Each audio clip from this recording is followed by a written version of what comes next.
So welcome everyone to strategic succession planning for tomorrow's AI and tech-driven workplace. So a little bit about intuitive performance. We're really about, we're really about elevating team performance. And we know that this starts with understanding your people. So with regards to intuitive performance, we have leadership coaches.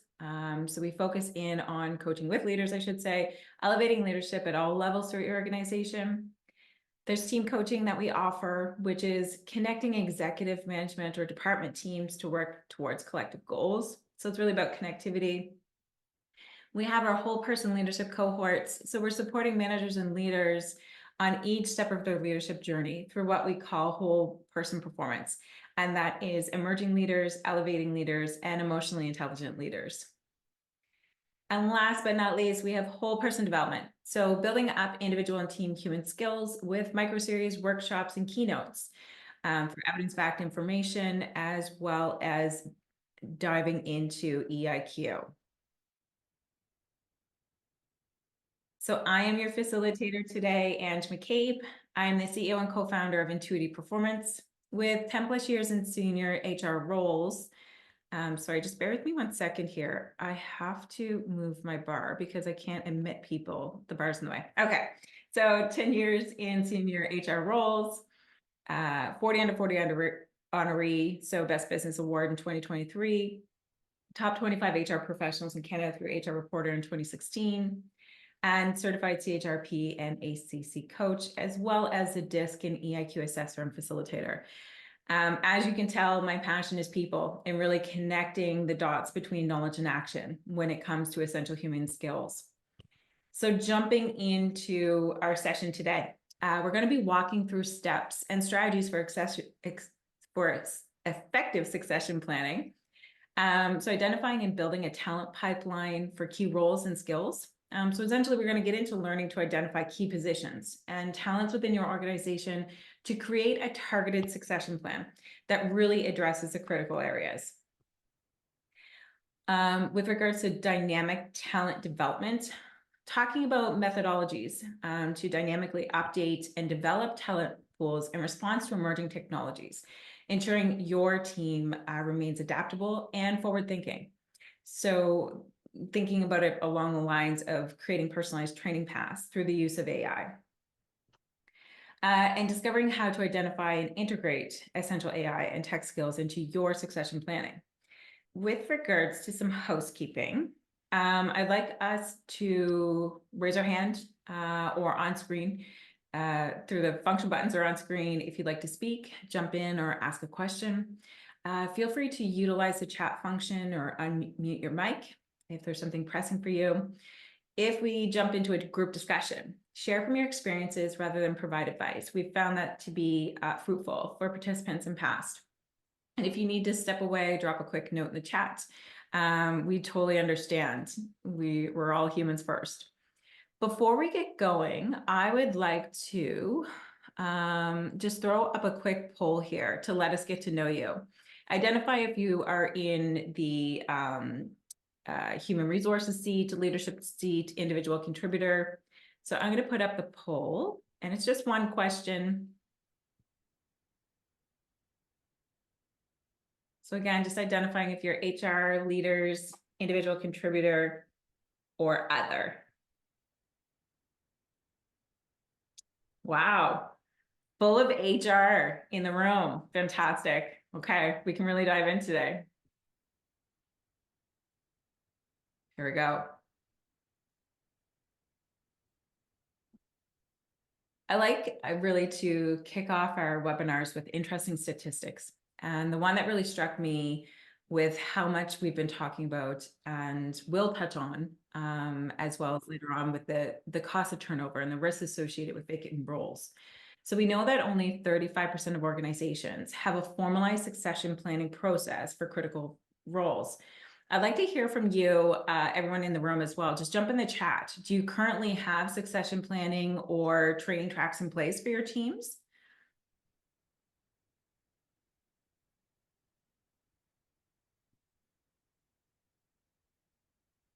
So Diana identifies currently building one, sort of.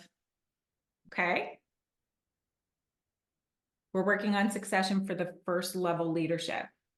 Okay, that makes sense for sure. Currently working on one. Oh, this is timely.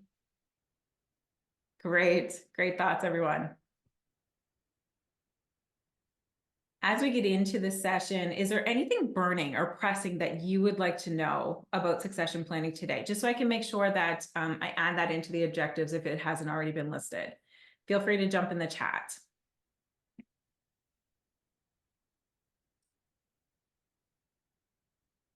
Okay, I'll continue to watch the chat as we move on. So looking at essential elements of succession planning, knowing today that we're diving into essentially three components that are vital for our HR professionals to build effective succession planning. So let's begin by exploring things a little bit further, as well as connecting them to your organization's unique needs. So when we're talking about the three key elements of effective succession planning, imagine having a well-prepared bench of talent that's ready to step into future roles. That's the power of a robust talent pipeline. We know this. So how much time is lost trying to replace talent that has left, or the recruitment efforts of new talent? We know that it's anywhere from 2 to 3 times the salary, as well as it can take months, depending on how critical the role is to the organization. By forecasting your talent needs, both internally and externally, you can certainly significantly reduce your recruitment time and improve retention rates. So according to recent studies, companies with strong talent pipelines are 3 times more likely to exceed their financial performance goals. And we know that basically, once you have your talent pipeline built, you can start to look at what we call agile talent mapping. And in today's fast workplace and world, our economy essentially, traditional workforce planning may not cut it anymore. And that's where agile talent mapping comes into play. So this approach allows us to quickly adapt to changing business needs by identifying skill sets and potential gaps in real time. By utilizing agile talent mapping frameworks, such as competency models or skills matrices, we can certainly ensure our workforce remains agile and responsive. And the third is strategic communication, or effective communication, is really the cornerstone of successful HR practices. Again, we know this.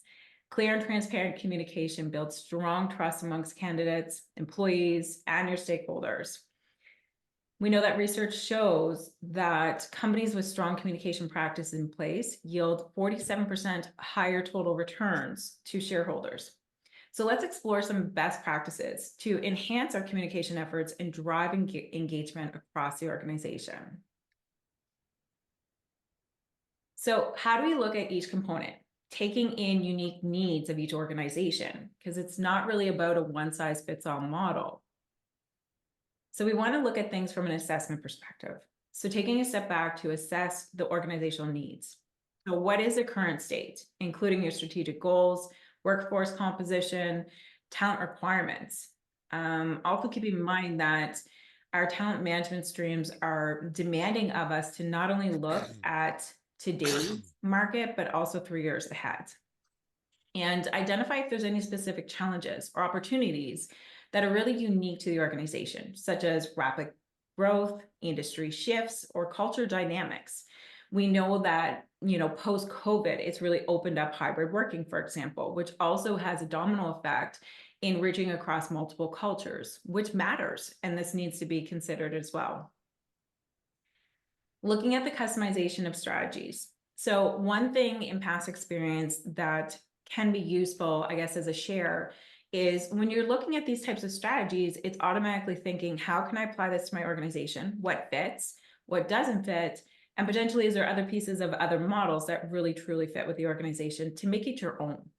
And this is where we can find the success is through that customization of strategies. So for talent pipeline development, essentially, let's consider specific skills and competencies. So it's not just about the hard skills, but about what is allowing this person to stay engaged within this role, as well as being a fit within the role itself. And then also on top of that, are the skills that we're currently looking at now, so essential human skills, core competencies, what have you, are they still going to match this type of role in 3 years to come based on where we're moving with technology? Then there's also collaboration and stakeholder engagement. So basically what we're suggesting here is to really engage with key stakeholders across the organization. Now, to drill this down, what I really mean is ensure that you have your leadership team on board with regards to adapting, creating, co-creating the talent pipeline. Because essentially, in past, we know that HR have owned a lot on our shoulders with regards to being responsible. Yes, we definitely need to make those recommendations, and sometimes multiple recommendations. Yes, we are the key holders to how we can set up these structures and advise from a strategic perspective. Leadership, however, know their team members tenfold more than we would from an HR standard or practices, right? So with that in mind, it's looking at it from the perspective of at what point can we engage with our stakeholders, not if, across our organization. So, and that not only means managers, but frontline staff as well. And then also we want to make sure that there's collaboration as an HR practitioner across your departments, like I mentioned earlier. And of course, we want to check in. So soliciting feedback through surveys, focus groups, or one-on-ones with regards to how you're currently building that talent pipeline or what that looks like. Again, you want to look at this from multiple factors. So this is assuming that you've already identified the critical jobs that are needing succession planning or talent management pipeline, and you're looking at current individuals within these roles as to how they're fitting and how you can elevate their performance. All right, so let's dive into identifying and building a pipeline.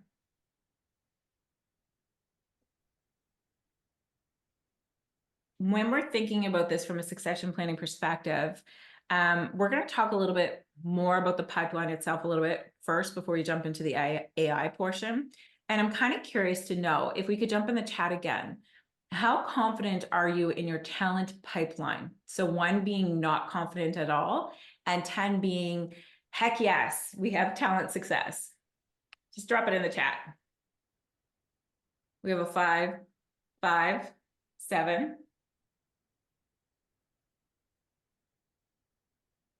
All right, thank you for sharing. So in the past, we know that succession planning focused on executive roles for the most part. And I use quotations throughout, succession planning, because although at the time it seemed like it was thorough or robust, it doesn't even come close to meeting today's market's needs. Our training and development stats really align with the older thinking as well, that over 56% of training and development budgets go to executives to reskill or revisit a certain topic in leadership versus middle management that desperately need the skills as well as frontline. It focused on hard skills and capabilities with little input from other stakeholders within the organizations. And sometimes succession rallied on special projects that really pitted 2 colleagues or departments against each other for a role. And then, of course, there was selected grooming. So we know that in today's market, things are much different. We know the value of succession planning throughout the organization as HR professionals, as well as that soft skills or those essential skills play a significant... I'm sorry, what's the question? Yes, of course, please do. But he had something going on because he. Oh, I think someone's unmuted there. You call.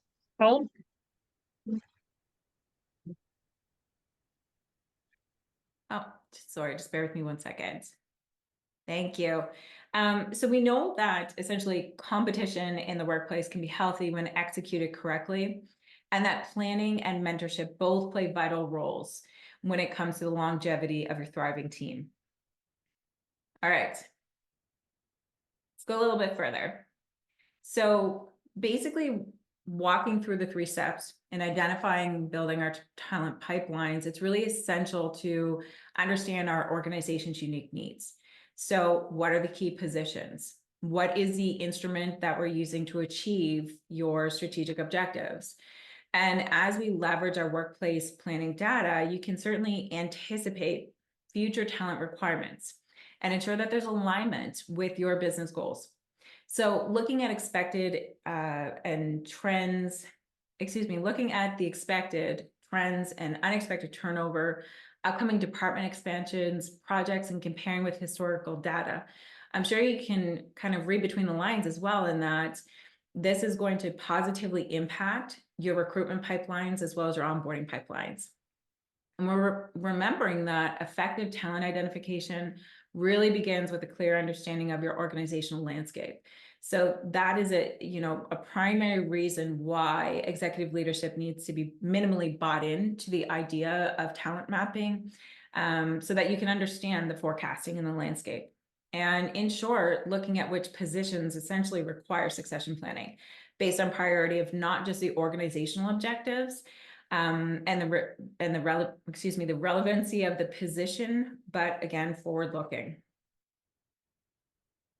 So once you understand your needs, objectives to really pinpoint the right talent positions, you want to consider approaches like your competency-based assessments, your performance evaluation, 360 feedback surveys, external benchmarking analysis, and market analysis. These are all going to be data points essentially to help serve with regards to how you're mapping talent and what that looks like for potential elevation of individuals' performance. And of course, there's other applicable information that can certainly provide valuable insights into an individual's capabilities, allowing you to make informed decisions about talent development and succession planning. Okay. I'm sorry, can you give a description of the last one, the benchmark analysis that you're referring to? The external benchmarking analysis. So this could be like Gallup reports. It could be different paid or unpaid surveys that you have that you can reach into for data. Is that helpful? Sorta. I'm struggling with understanding what Gallup might, do in terms of speaking to specific So competency. So maybe what you're saying is there's sample models that Gallup offers or other organizations offer to give you an idea of what you might use, but not necessarily that it's specific to your organization. exactly. Got And it. specifically when we're dialing into specific positions, what are the best practices or what are we forecasting, what types of skills specifically or competencies are needed for these particular roles. So Got it. essentially, yeah. Okay, great. Thank you. And essentially what we're doing is gathering source data. So just like your recruitment phases or cycles, we utilize multiple pieces of evidence or data to make that selection. The same thing is true when we're approaching talent identification. Here's another way that we can utilize it internally. I don't know if any of us have heard about the 9-box grid, and this is around talent matrices. Basically, what this can do is streamline processes and keeping in mind that you can also use AI to interface with this. So as we go through today's webinar, essentially thinking in the back of your mind that you can use ChatGPT from a customized approach, obviously licensing fees required, but you can assist with regards to time that it takes to build out things like this. So by implementing something like this, organizations can really systematically identify and nurture the most valuable assets. We know this, and this is their people.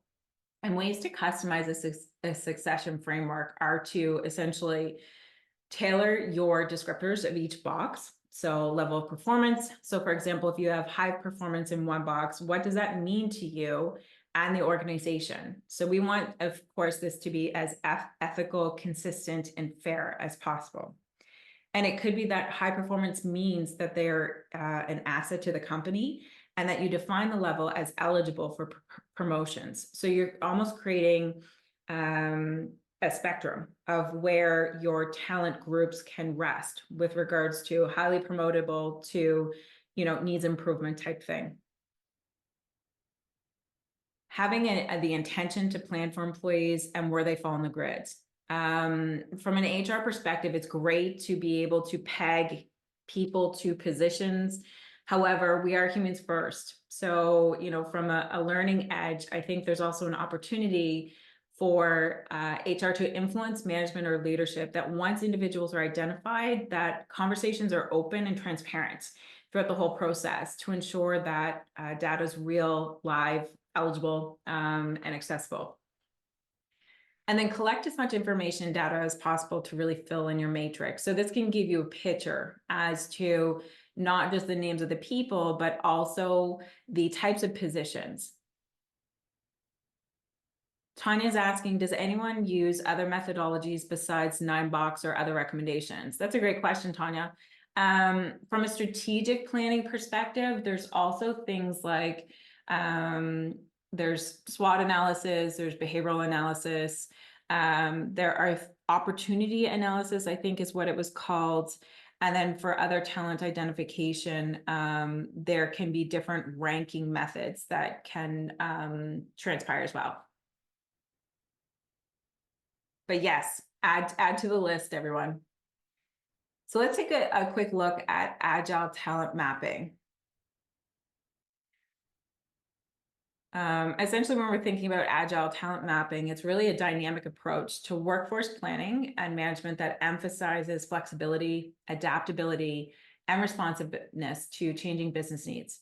So unlike traditional mapping, which tends to be static and rigid, agile talent mapping allows organizations to quickly identify, develop, and deploy talent based on real-time needs and market conditions. So the talent landscape is constantly shifting, influenced by factors such as workforce demographics, technology advancements, economic trends. And as HR professionals, it's crucial to really grab onto the dynamic nature of our landscape. So according to recent studies, 65% of organizations cite talent scarcity as a top concern, highlighting the need for proactive talent management strategies. When we're looking at organizations that tap into agile talent mapping, it really identifies as a continuous assessment to their talent pool. So it's a living, breathing document or application. It's about identifying emerging skills gaps. So it's not just talking about what's going on today, but how is it going to impact future as well? And then also adjusting talent strategies.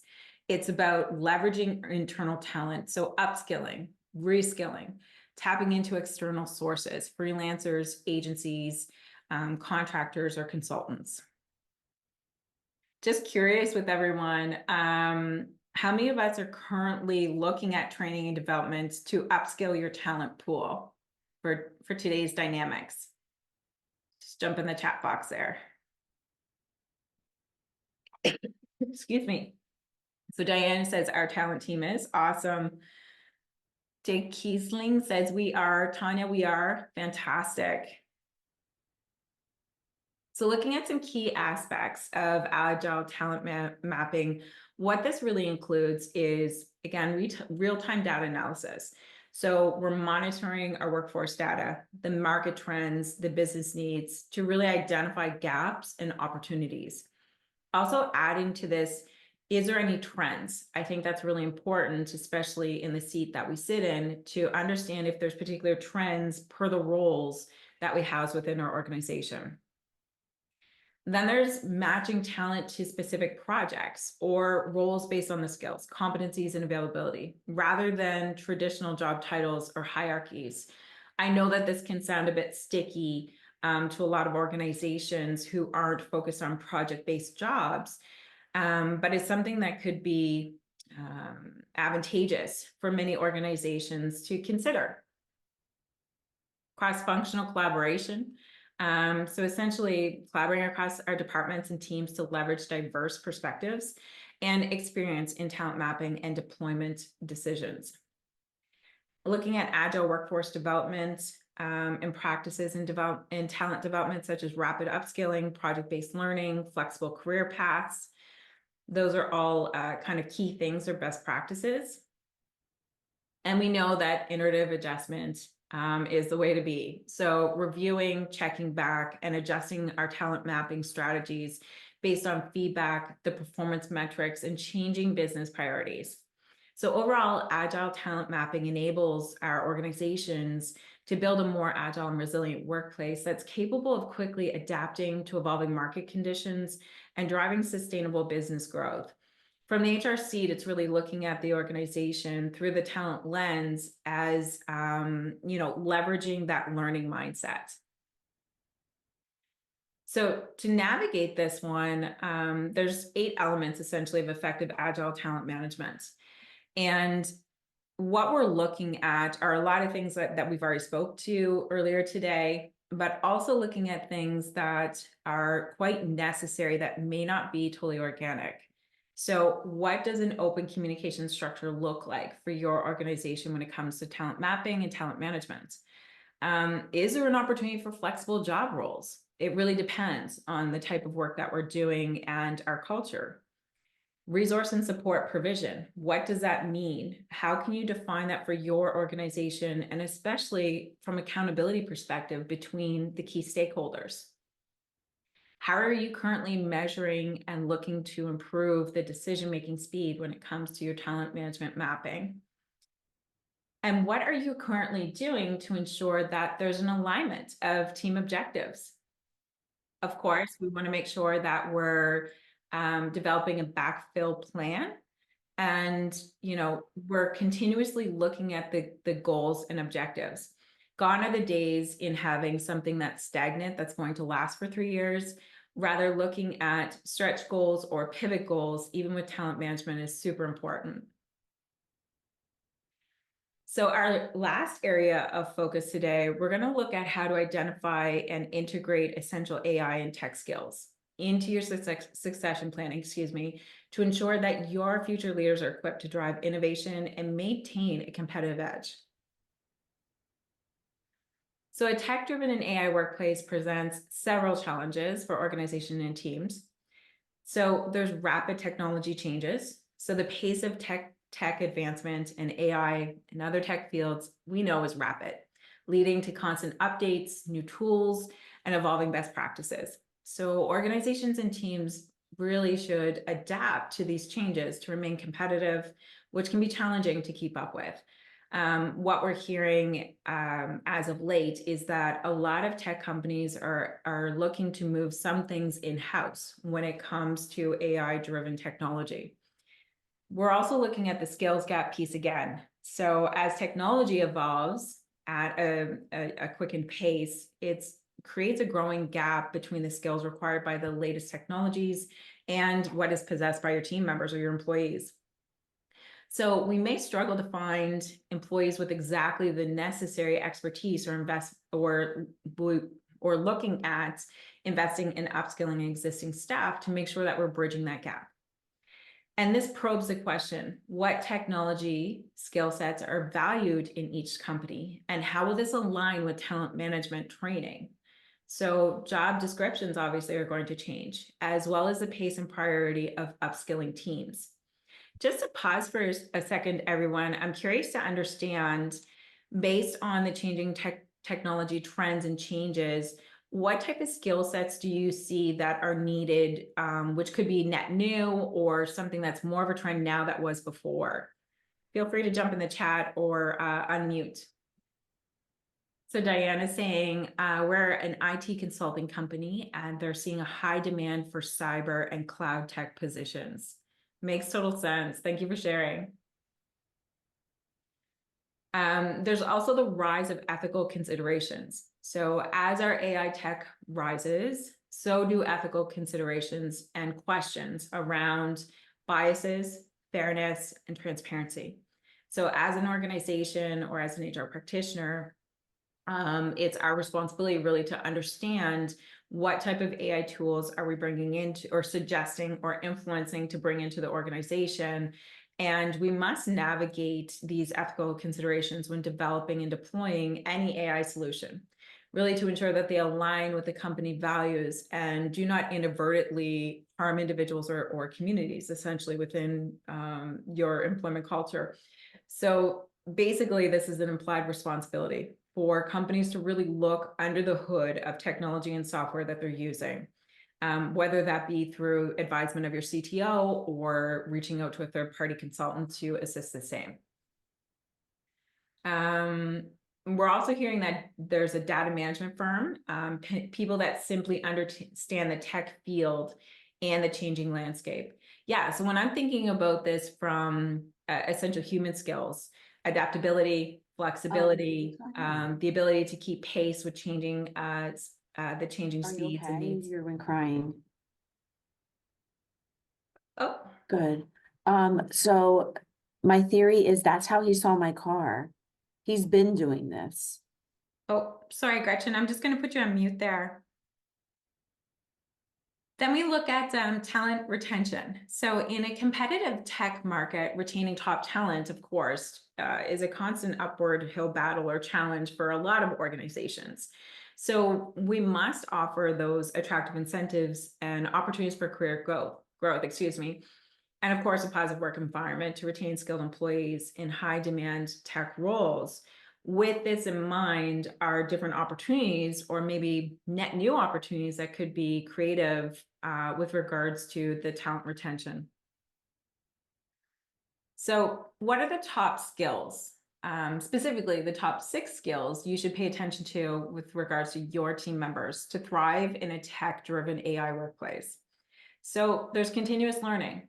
A commitment to lifelong learning and skill development is going to be absolutely necessary to keep pace with evolving technologies and industry trends. Adaptability. So essentially, it's the capacity to adapt to rapidly changing technologies and environments, and this will be essential for staying relevant in the AI and tech-driven workplace. Keeping in mind that these 6 skills also trickle up to your leadership team. So they might not have to have those specific skills per se, but they need to understand the differences in leading a team with different skill sets. Another one is creativity. So creative thinking and innovation essentially is going to be crucial for developing novel solutions and approaches in response to tech advancements, excuse me. Ethical decision-making, we talked about this on its face with regards to what type of AI application we're choosing, but also understanding that as we're integrating it within our business options, ethical considerations need to be paramount. And the reason being is that in some circumstances, AI can be great use as a source document, but there may be more work that's required to ensure that you're staying within the core values or you're ensuring that it's customized to your workplace from an ethical decision-making place. Problem solving. So the ability to think critically and solve complex problems is going to be an invaluable skill to have in navigating the challenges and changes of our tech-driven environments. And collaboration. So the ability to collaborate effectively with cross-functional teams and leverage diverse perspectives will essentially be key in driving successful tech projects. So let's look at integrating skills effectively. Here are 4 steps really to consider to ensure that you're integrating those skill sets effectively to support succession planning goals. So we're assessing current competencies. So we're doing those thorough assessments of your organization's current skill sets, identifying existing strengths, areas for growth, in terms of tech proficiency, utilizing surveys, skills matrices, gap analysis, and performance evaluations to really gather those insights. Customized training programs. So gone are the days where companies are looking for cookie cutter training for the most part. Ensuring that your training programs are tailored based on specific needs identified during your throughout your competency assessments. and offering a variety of learning formats, such as online courses, workshops, hands-on projects to accommodate, and we're even seeing different AI technologies where there can be a hybrid world of working with an online quote unquote coach, which is an AI bot, as well as it being augmented by third-party professionals. And then there's also other efficiencies and insights that can come into play with regards to customized training. So this could be scenario building, customized recommendations, and role-playing opportunities. When it comes to mentorship and coaching, pairing your emerging and existing leaders in some circumstances with experienced mentors who possess strong tech backgrounds.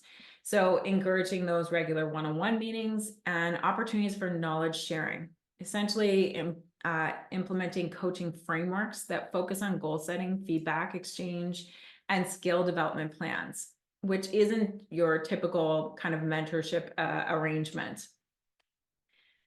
And there's that term again, continuous learning culture. Cultivating that culture of learning where employees are really encouraged to explore new technologies, enhance their skills regularly, provide access to resources such as online tutorials, webinars, industry conferences. What we've seen recently with current clients when it comes to the continuous learning culture is that employees are actually given in one workplace an hour a week, and in some circumstances, depending on the role, an hour every other day for continuous learning, which is paid. So they're able to co-create what type of topic or subject that they want to learn about to ensure that they're upskilling within the role. Okay, so for those of you who have found this helpful, essentially, again, intuitive performance is really about coupling super intelligent people with the human-centric side for the purpose of whole person performance. And within today's webinar, those that have attended, we're offering a 30-minute coaching session. So we can jam or discuss on roadblocks in implementing a succession plan. We could be a neutral sounding board in identifying opportunities for growth within your succession plans and how you can implement AI factors within the same that can really help you walk away with clear action steps to elevate not just the plan itself, but also your career. So I'm going to drop, just bear with me one second here. I'm going to drop the Calendly link in the bar here. Just bear with me one second. I'm going to stop sharing to do that.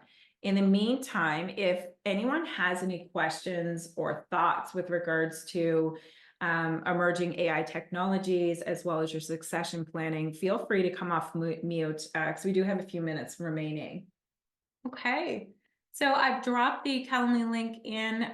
Feel free to click on it if it serves you.